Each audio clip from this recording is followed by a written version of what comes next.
रात के लगभग 11:30 बजे आयुष अपनी बाइक से घर लौट रहा था। रास्ता सुनसान था और सड़क की टूटी रोशनी उसकी बाइक के सामने अजीब परछाई बना रही थी।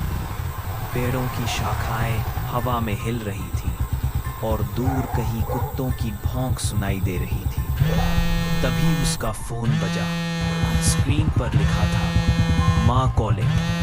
आयुष की धड़कन तेज हो गई। उसकी माँ तो 3 महीने पहले ही मर चुकी थी। डरते हुए उसने कॉल रिसीव किया। फोन के दूसरी ओर सिर्फ भारी सांसें थी।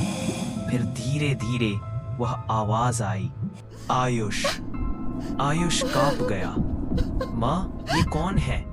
उसने हकलाते हुए पूछा। घर पहुंचने पर सब शांत था। पापा सो चुके थे। आयुष ने खुद को समझाया, शायद कोई मजाक कर रहा होगा। लेकिन अगले 3 रातों तक हर रात 11:45 वही कॉल आती रही। कभी रोती हुई आवाज, कभी मदद की फरियाद, मैं अंधेरे में हूं, बचाओ। आयुष अब डर और शक के बीच फंस गया। उसने कॉल ट्रेस करवाने का फैसला किया। टेलीकॉम ऑफिस ने बताया कि कॉल पुराने घर से आ रही है, वही घर जहां उनकी मां रहती थी। रात को आयुष अपने दोस्त रवि के साथ उस पुराने घर पहुंचा। दरवाजा चमराता हुआ खुला था। अंदर अजीब ठंडी हवा थी। फोन फिर वाइब्रेट हुआ। स्क्रीन पर वही नाम, माँ। आयुष ने स्पीकर ऑन किया। फोन से आवाज आई, पीछे देखो। दोनों ने धीरे धीरे पीछे देखा। आईने में उनकी माँ खड़ी थी। वही साड़ी, चेहरा आधा सड़ा हुआ, आंखें लाल। आयुष कांपते हुए बोला, ये असंभव है। आप यहाँ कैसे? माँ की आवाज खिसकते स्वर में आई, तुमने मुझे अकेला छोड़ दिया।